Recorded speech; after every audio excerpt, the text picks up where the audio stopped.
Kim o? Vurdum ha? Nimiş sen vurmaysa? Beşiği birini koysan amamdı. Vurgandaki. Bir tayak yap geldim de ben dava kılma bilam. Kayrınız vurdu? Kayrınız vurdu?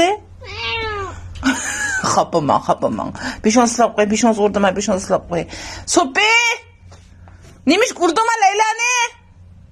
Apam değmedin ha? Apam değme, vursan da hıcma bilam. Sokaş bana, gep bana bilam. Gep bana, oldu kızım. Makarana Leyla. Makarana, hey. Tala çıkam sen? Niye tala çıksan bulmaydı? O da kapkımam beni. O da kapkımam. Makulma bilam. Tanıtılma ben bilen. Tanıtılma dedim. Çıkıp bir şey hoplayacak, bir bilemezsen paskın ne?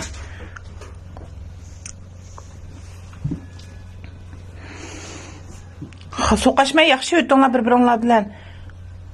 Ursa sizin urana Leyla? Ha? Uramam dikense? Tassıyla ata yakta taza. Makula bilen. Ha? Urup taza. Konuları ut çıkırıtan siz degen çoğunla sohbetin cüme bilen. Meyden seninki de sokuşun cüme bilen. Leyla? Hey Leyla. Leyla. Gep koyma. Vurgunum ağzına sohbeti. Abbas. Mustafa. Doğup gittin mi bilemet degen. Onda güzeliğe çıkmacı mı oğlum? Mustafa. Onda güzeliğe çıkmacı mı bilem? Onda güzeliğe çıkma. Mekke. Mekke sot Mustafa. Mekkele. Bula. Bak koydan bula. Bula kapıma ekile bula. İştirip koydum ben kapılap kaldın. Huylanma bilam. Hey Sopi. Nimiş Leylan urdu? Ha? Kara uğruqlap pop ketkeninde jümek-jümekdek bulup iş sürüp ketken adamda şorap taşıp etkendek. Can.